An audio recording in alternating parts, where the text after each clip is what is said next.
Hello friends, welcome to my channel. Hello शिक्षक, I hope आप सभी का पेपर बहुत ही बेहतर गया होगा। तो स्टार्ट करते हैं अपने शिफ्ट 1 का कि सीडीपी के आपके टॉप 30 क्वेश्चंस कैसे आए थे और आपने कैसे आंसर लगाया है। तो स्टार्ट करते, मेरे पास जो पेपर है वो सेट बी का है। अगर आपका पेपर सेट ए का है या सेट सी का है तो उसके क्वेश्चन चेक कर लीजिएगा, आगे पीछे होंगे। सेट बी का जो पहला क्वेश्चन दिया गया था उसमें था, जो पहला ए हमारा अभिकथन था वो था, शिक्षार्थियों के बीच समालोचनात्मक चिंतन को सुगम बनाने के लिए शिक्षकों को उन्हें विविध परिस्थितियों और विभिन्न दृष्टिकोणों से अवगत कराना चाहिए। और उसका कारण था आर, जब विद्यार्थी विविध मतभेदों के बीच बातचीत में संलग्न होते हैं तो वे समालोचनात्मक और रचनात्मक रूप से सोचने की अपनी क्षमताओं को सीखते हैं और स्मृत करते हैं। तो आपका पहला ऑप्शन था कि ए सही है परंतु आर गलत है, या ए और आर दोनों सही है परंतु आर ए की सही व्याख्या नहीं है, या ए और आर दोनों गलत हैं, या ए और आर दोनों सही है तथा आर ए की व्याख्या है। तो यहाँ पे जो आपको सही आंसर देना था वो देना था ऑप्शन नंबर 4 कि ए और आर दोनों सही है, लेकिन जो आर है वो ए की व्याख्या कर रहा है, यानी कि उसको डिटेल में बता रहा है, इसलिए आपका ऑप्शन नंबर 4 इसमें सही हो जाता। नेक्स्ट क्वेश्चन नंबर 2 था आपका कि निम्नलिखित में से अधिगम का प्राथमिक लक्ष्य कौन सा होना चाहिए। तो आपका लर्निंग के लिए आपका पहला आपका चरण कौन सा होना चाहिए कि समालोचनात्मक चिंतन का विकास करना चाहिए, कि समकक्षियों के साथ प्रतिस्पर्धा करना चाहिए, या तथ्यों को रटना चाहिए, या यंत्रवत याद करने से पूर्वाभ्यास से उत्कृष्ट बनाना। तो यहाँ पे आपको पॉजिटिव आंसर लगाना था, तो यहाँ पे आपका ऑप्शन नंबर 1 सही चला जाता। समालोचनात्मक चिंतन का विकास करना आपका उद्देश्य हो जाता। नेक्स्ट आपका थर्ड था, विद्यार्थियों की सीखने की शैलियों में विविधता। पहला, को शिक्षण अधिगम प्रक्रिया में बाधा और अवरोध के रूप में देखा जाना, कि को शिक्षण अधिगम प्रक्रिया के दौरान ध्यान में नहीं रखा जाना चाहिए, या को महत्व दिया जाना चाहिए और मानव विविधता के प्रतिबिंब के रूप में देखना चाहिए, या फिर की उपेक्षा करनी चाहिए और सीखने की शैलियों में एक रूपता लाने का प्रयास करना चाहिए। तो यहाँ पे आपको विद्यार्थियों के लिए पॉजिटिव आंसर देखना था। तो यहाँ पे आपका जो सबसे सही पॉजिटिव आंसर जा रहा था वो ऑप्शन नंबर 3 के साथ जा रहा था, कि विद्यार्थियों की सीखने की शैली में महत्व देना चाहिए, कि मानव विविधता के प्रतिबिंब के रूप में देखना चाहिए।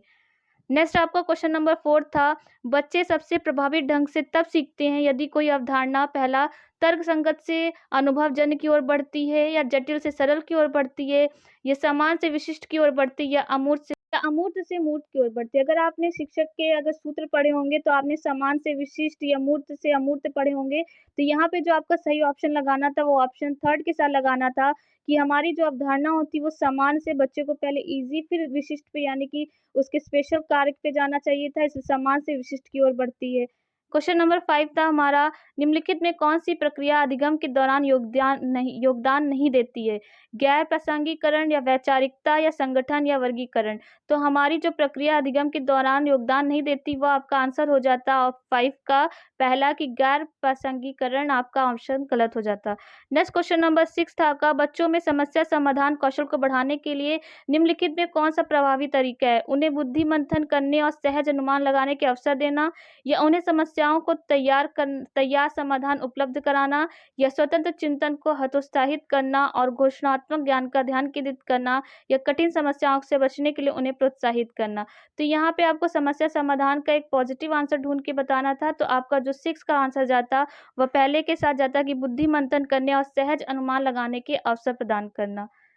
नेक्स्ट क्वेश्चन नंबर 7 है, अनुभवात्मक अधिगम किस पर बल देता है, एक प्रक्रिया के बजाय अधिगम को एक उत्पाद के रूप में देखने पर, या सेकंड आपका आलोचनात्मक प्रतिबिंबन के महत्व पर, या बच्चों के अधिगम पर शिक्षक के नियंत्रण पर, या सीखने में पुनर्बलन की भूमिका पर। तो अनुभवात्मक अधिगम जो बल देता है वो ऑप्शन 7 का आपका बी के साथ चला जाता, कि आलोचनात्मक प्रतिबिंबन के महत्व पर यह महत्व देता है, इसलिए आपका 7 का जो आंसर लगाना था वो सेकेंड था। नेक्स्ट आपका था कथन और अभिकथन में आपका कारण, कि कथन पहला हमारा कथन था, शिक्षकों को सार्थक वातावरण बताना चाहिए जिसमें सभी बच्चे की सक्रिय भागीदारी और संलग्नता हो, या फिर कारण था, सभी बच्चे आंतरिक रूप से सीखने के लिए प्रेरित होते हैं और सीखने में सक्षम होते हैं। तो ये आपको जो आंसर जाता है यहाँ पे वो ऑप्शन नंबर 4 के साथ चला जाता, कि ए और आर दोनों सही हैं शिक्षक और बच्चों के लिए, और जो हमारी व्याख्या कर रहा है वो आर हमारी व्याख्या कर रहा है ए की, कि बच्चे जो होते हैं वो आंतरिक रूप से प्रेरित होते हैं और सीखने में सक्षम होते हैं, इसलिए आपका जो इसका आंसर जाता वो 4 के साथ जाता आपका आंसर। नेक्स्ट आपका क्वेश्चन था 9, vygotsky के अनुसार डैश बच्चों के संकल्पनात्मक योग्यताओं के विकास में महत्वपूर्ण भूमिका निभाता है। एक मानकीकृत पाठ्यक्रम या सामाजिक अलगाव या मूर्त पुरस्कार या सहकर्मी सहयोग। तो हमारा जो vygotsky के अनुसार था, जो हमारा महत्वपूर्ण भूमिका निभाना था, आपका ऑप्शन जाता है यहाँ पे ऑप्शन नंबर 4 के साथ कि बच्चे सहकर्मी सहयोग से ज्यादा अच्छा भूमिका निभाते हैं, इसलिए ऑप्शन 4 आपका सही हो जाता। लेवायोत्स्की के सिद्धांत के अनुसार आंतरिक वाक क्या होता है? बच्चों के लिए अपनी सोच को नियंत्रित करने का तरीका है, या विकासात्मक देरी का संकेत है, या बच्चों के लिए काल्पनिक दोस्त के साथ संप्रेषण करने का तरीका है, या संज्ञानात्मक अपरिपक्वता का प्रतीक है। तो आपका ऑप्शन 10 का जो आंसर जाता वाइगोत्स्की के अनुसार वह बच्चों के लिए अपनी सोच को नियंत्रित करने का एक तरीका है, आपका पहला सही हो जाता। 4 वर्ष की अपर्णा कहती है कि एक बटन जिंदा है क्योंकि वह उसकी शर्ट को एक साथ बांधने में मदद करता है। तो जीन पियाजे के अनुसार उसकी सोच की विशेषता क्या है? तो अपर्णा की यहाँ पे जो सोच है वहाँ पे कि उसका जो शर्ट का बटन है वो जिंदा है क्योंकि वह उसको बांधने में मदद कर रहा है, इसलिए आपका ऑप्शन परिकल्पित निगमनात्मक चिंतन हो जाती, या केंद्रीयन हो जाता है, या पारगमनात्मक तर्क हो जाता है, या जीववादी चिंतन हो जाता। तो यहाँ पे जो आपका 11 का सही ऑप्शन जाता है वो 4 के साथ जाता। नेक्स्ट आपका क्वेश्चन नंबर 12 था, शैशवावस्था में समाजीकरण की डैश संस्थाएं प्रमुख रूप से महत्वपूर्ण हैं, ताकि प्रारंभिक बाल्यावस्था में समाजीकरण की डैश संस्थाएं भी महत्वपूर्ण हो जाती हैं। आपको पता था कि शैशवावस्था और हमारा जो बाल्यावस्था होता है वो प्राथमिक और यानी कि प्राइमरी और सेकेंडरी में आती है। तो शैशवावस्था में समाजीकरण जो होती है वो हमारी प्राथमिक यानी घर से परिवार से होती है, और समाजीकरण जो होता है बाल्यावस्था में वो माध्यमिक यानी कि माध्यम हो जाता है, जैसे विद्यालय से या समाज में रहकर। तो यहाँ पे जो आपको आंसर बताना था वो 4 बताना था कि प्राथमिक और माध्यमिक। नेक्स्ट क्वेश्चन था आपका, वाइगोत्स्की के अनुसार भाषा विकास संज्ञानात्मक विकास को सुगम बनाता है, या भाषा विकास और संज्ञानात्मक विकास एक दूसरे से स्वतंत्र रूप से विकसित होते हैं, या सामाजिक कारक भाषा विकास को प्रभावित करते हैं परंतु संज्ञानात्मक विकास को नहीं, या संज्ञानात्मक विकास भाषा विकास को सुगम बनाता है। तो अगर आपने वाइगोत्स्की को सही से पढ़ा होगा तो उन्होंने बताया कि शुरुआत में हमारी जो भाषा होती है और जो हमारा चिंतन होता है वो दोनों अलग अलग होते हैं, इसलिए जहाँ यहाँ पे जो आपका सही आंसर जाता वो ऑप्शन ए के साथ जाता कि भाषा जो विकास होता है वो हमारे संज्ञानात्मक विकास को एक सरल बनाता है यानी कि सुगम बनाता है। क्वेश्चन नंबर 14 था, लॉरेंस कोलबर्ग के नैतिक तर्क के किस स्तर पर बच्चे आमतौर पर मानते हैं कि लोगों को समाज की अपेक्षाओं पर खरा उतरना चाहिए और अच्छे तरीकों से व्यवहार करना चाहिए? यहाँ पे एक अच्छे बालक एक अच्छे बच्चे की बात कर रहे हैं। तो आपको बताया था कि लॉरेंस कोलबर्ग की 3 हमारी अवस्था होती है उनकी, एक होती है पूर्व परंपरागत, एक होती है परंपरागत, एक होती उत्तर परंपरागत। तो यहाँ पे आपका ऑप्शन था पूर्व संक्रियात्मक स्तर, पारंपरिक स्तर, या उत्तर संक्रियात्मक स्तर, या पूर्व पारंपरिक स्तर। तो यहाँ पे जो बच्चों ने संक्रियात्मक देख लिया होगा बता दिए होंगे वो पियाजे की थी, इसलिए आपके 2 आंसर तो यहाँ पे गलत हो जा रहे। तो आपका जो सही आंसर जाता वो पारंपरिक स्तर यानी कि ऑप्शन नंबर 2 के साथ जाता। क्वेश्चन नंबर 15 था, निम्नलिखित में से कथन और आपको अभी कथन के और कारण के साथ आंसर फिर से बताना था यहाँ पे। तो पहला हमारा जो कथन था, शिक्षकों और साथियों जैसे अधिकार जानकर अन्य लोगों के साथ बातचीत या शिक्षार्थियों को उनकी समझ और कौशल विकसित करने में मदद करने के लिए आवश्यक समर्थन और मार्गदर्शन प्रदान कर सकती है, यह हमारा कथन था। और इसका कारण क्या बताया था कि सामाजिक संपर्क सीखने और विकास का एक प्रमुख घटक है। तो यहाँ पे जो आपका ऑप्शन चला जाता है वो ऑप्शन जाता 4 के साथ कि हमारे ए और आर दोनों सही हैं, और आर जो हमारी ए का सही व्याख्या कर रहा है, इसलिए ऑप्शन आपका 4 यहाँ पे सही हो जाता। नेक्स्ट आपका जो क्वेश्चन था, क्वेश्चन 16 था, अधिगम के लिए आकलन आकलन का मुख्य लक्ष्य क्या था? विद्यार्थियों के प्रदर्शन की तुलना एक मानक या तय पैमाने से करना, या विद्यार्थियों को प्रतिपुष्टि प्रदान करना जिसका उपयोग उनकी अधिगम में सुधार के लिए किया जा सकता है, या उन विद्यार्थियों की पहचान करना जिन्हें धीमे सीखने वालों के रूप में वर्गीकृत किया जा सकता है, या चौथा विद्यार्थी के प्रदर्शन का मूल्यांकन करना और ग्रेड देना। तो यहाँ पे जो 16 का ऑप्शन जाता है अधिगम के लिए आकलन, वह सेकंड चला जाता है कि विद्यार्थियों को प्रतिपुष्टि प्रदान करना यानी फीडबैक देना जिसका उपयोग करके उनके अधिगम में सुधार के लिए किया जा सके। यानी कि बच्चों को जब फीडबैक देंगे उनके लर्निंग में तो बच्चे समझ पाएंगे उनको और क्या अच्छा करना था। यहाँ पे आपका पॉजिटिव आंसर सेकंड जाता।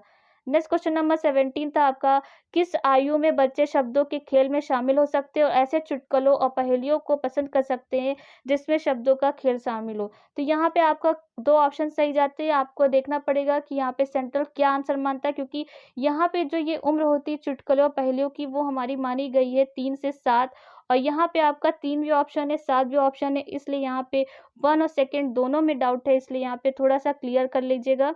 और 18 आपका है कैरल गिलगन या खोलबर्ग ने नैतिक विकास के सिद्धांत की आलोचना की है। तो पहला, केस अध्ययन को अनुसंधान पद्धति के रूप में प्रयोग करने के लिए, या आनुवांशिक कारकों को पर्याप्त महत्व देने पर, या सामाजिक संज्ञानात्मक दृष्टिकोण से, या नारीवादी दृष्टिकोण से। तो यहाँ पे जो गिलिगन ने खोलबर्ग के नैतिक विकास का आलोचना की थी, वह उनका जो मेन आधार था वो था नारी दृष्टिकोण से, इसलिए आपको ऑप्शन 4 यहाँ पे सही हो जाता। क्वेश्चन नंबर 19 था, जीन पियाजे के अनुसार पूर्व संज्ञानात्मक चिंतन की मुख्य विशेषताओं में से एक डैश है जो किसी स्थिति के एक पहलू पर ध्यान केंद्रित करने और दूसरे की अपेक्षा करने की प्रवृत्ति को संदर्भित करता है। या तो पारगमन होगा, या विकेंद्रीयन होगा, या कारण परिणाम का विश्लेषण होगा, या केंद्रीयन होगा। तो आपका 19 का जो आंसर जाएगा जीन पियाजे की जो भी चीज़ है हमें एक पहलू पर ध्यान केंद्रित करना, तो यहाँ पे आप वर्ड से पता कर सकते थे कि आपको एक चीज़ पे फोकस करना, यानी कि आपको केंद्र पर देखना है, तो आपको केंद्रीयन जब आंसर लगाना था, यानी कि फोकस करना था, तो आपका ऑप्शन 4 यहाँ पे सही जाता। 20 था आपका प्रतिभावान बच्चों को शिक्षित करने का उपागम जो उन्हें असमान रूप से तीव्र गति से पाठचर्या के माध्यम से आगे बढ़ाता क्या कहलाता है? विसर्जन कहलाता है, या फिर त्वरण कहलाता है, या विभेदित निर्देशन कहलाता है, या संवर्धन? तो आपका जो प्रतिभावान बच्चों के लिए शिक्षित का उपागम सही जाता, वह जाता एक्सेलरेशन आता आपका, यानी कि त्वरण सही जाता यहाँ पे। तो यहाँ पे आपको सही आंसर सेकंड लगाना था। नेक्स्ट आपका था डिस्ग्राफिया से, यानी कि अधिगम क्षमता विकार से।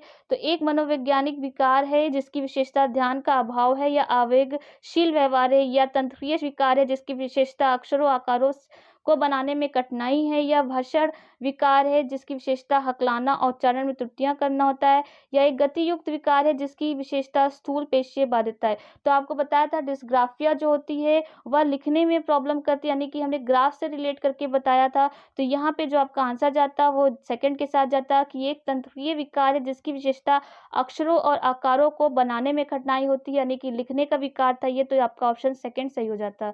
नेक्स्ट 22 था आपका, शिक्षक को समावेशी कक्षाओं की दिशा में काम कर रहे हैं, उन्हें चाहिए कि वे पाठचर्या में अनुकूलन करें, या विविध दृष्टिकोणों को शामिल करें, या अपने स्वयं की अंतर्निहित पूर्वग्रहों की जांच करें, या विविधता को एक बाधा के रूप में देखें। तो यहाँ पे शिक्षक की समावेशी कक्षा से आपके पहला, दूसरा, तीसरा तीनों पॉजिटिव आंसर हैं जो शिक्षक को करना चाहिए, लेकिन आपका जो फोर्थ हो जाता है वो गलत हो जाता। इसलिए आपका जो आंसर यहाँ पे जाएगा वो जाएगा ऑप्शन नंबर 4, फर्स्ट, सेकेंड और थर्ड का।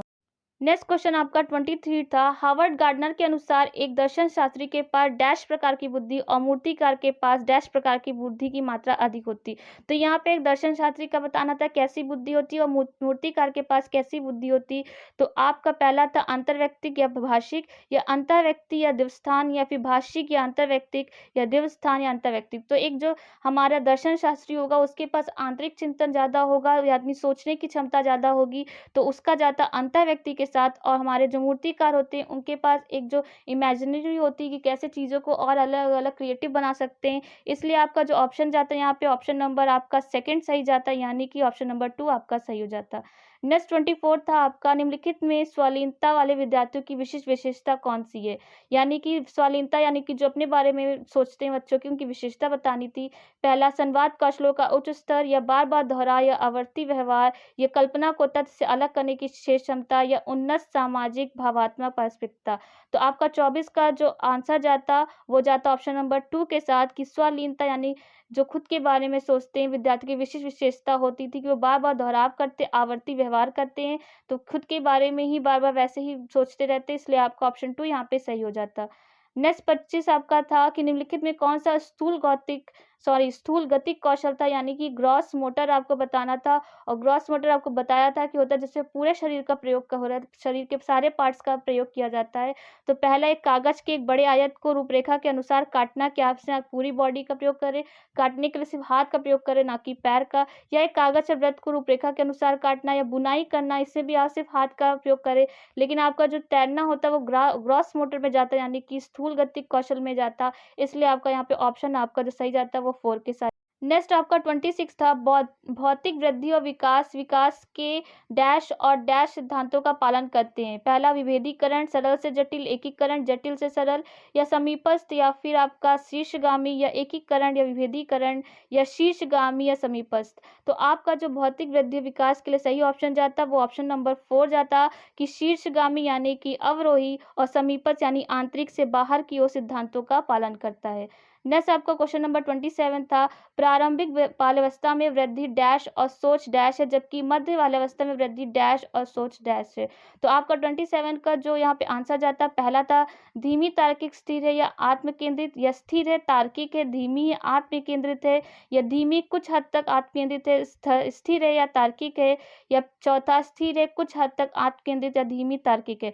तो प्रारंभिक बाल्यावस्था में जो वृद्धि होती है वो स्थिर होती है, और फिर सोच जो होती है कुछ हद तक आत्म केंद्रित होती है, जबकि मध्य बाल्यावस्था में जो वृद्धि होती है वो धीमी धीमी और सोच तार्किक हो जाती। इसलिए आपका यहाँ पे ऑप्शन 4 जो था वो सही चला जाता 27 का। और नेक्स्ट हमारा 28 था, निम्नलिखित में से कौन सा एक ऐसे प्रश्न का उदाहरण है जिससे विद्यार्थियों को अपनी सोच पर विचार करने की आवश्यकता होती है। पहला था कक्षा की शुरुआत से क्रियाओं के उपयोग के बारे में उसकी समझ कैसे बदलती है, या सेकंड आप क्रिया को वर्तमान काल से कैसे बदल सकते हैं, थर्ड वाक्य में संज्ञा और क्रिया के बीच का क्या संबंध है, या चौथा क्रिया की परिभाषा क्या है। तो 28 का जो आपका ऑप्शन सही जाता कि बच्चों को जो विचार करने में आवश्यकता होती है वो होती है कक्षा की शुरुआत में क्रियाओं के उपयोग के बारे में उनकी समझ कैसे बदलती है। तो आपका पहला आंसर सही हो जाता। और 29 था आपका कि निम्नलिखित में कौन सा विफलता के लिए आंतरिक आरोपण का एक उदाहरण है। पहला, मैं परीक्षा में फेल हो गया क्योंकि मेरे दोस्त मेरा ध्यान भटका रहे थे, या शिक्षक के पक्षपाती होने के कारण मुझे अच्छे अंक नहीं मिले, या मुझे निम्न ग्रेड प्राप्त हुआ क्योंकि शिक्षक कठोर तरीके से आंकते हैं, या मैं परीक्षा में फेल हो गया क्योंकि मैं पर्याप्त पढ़ाई नहीं की। तो यहाँ पे आपको आरोपण का एक पॉजिटिव आंसर बताना था। तो यहाँ पे सबसे अच्छा आंसर जो जा रहा था वो ऑप्शन नंबर 4 के साथ जा रहा था कि मैं परीक्षा में फेल हो गया क्योंकि मैंने पर्याप्त पढ़ाई नहीं की। और लास्ट सीडीपी का आपका जो क्वेश्चन आया था वो था निम्नलिखित आपका कथन और अभिकथन यानी कारण पूछा था। तो निम्नलिखित कथनों को पढ़िए और सही विकल्प का चयन कीजिए। तो आपका अभिकथन था ए, बहुत कम उम्र में दुनिया भर में अधिकांश संस्कृतियों से लड़कियां गुड़िया को खिलौने के रूप में चुनती जबकि लड़कों के कारों के साथ खेलना पसंद है। और कारण था आपका बच्चे किसी विशेष संस्कृति की अपेक्षा के आधार पर एक लड़के और लड़की के लिए एक उपयुक्त माना जाता है, इसके बारे में जानकारी व्यवस्थित करते और उसके अनुसार व्यवहार करते। तो यहाँ पे जो आपको सही ऑप्शन बताना था वो ऑप्शन आपको 4 बताना था कि आपके ए और आर दोनों सही हो जाते, लेकिन जो आर था वो ए की व्याख्या कर रहा था, इसलिए ऑप्शन 4 आपका यहाँ पे सही होता। तो ये थे हमारे सीडीपी के आज शिफ्ट 1 के पेपर के आंसर्स। तो आई होप आपने ऐसे ही आंसर स्टिक किए होंगे और आपका पेपर बहुत अच्छा गया होगा। नेक्स्ट वीडियो में हम मैथ्स का भी एनालिसिस करेंगे कि उसके क्वेश्चंस कैसे आए थे। ऐसे ही अपने आने वाली भर्ती के लिए तैयारी करते रहिए। अगर वीडियो सही लगा हो या अच्छा लगा हो तो आप वीडियो को लाइक कमेंट शेयर जरूर करिएगा। आज के लिए थैंक यू।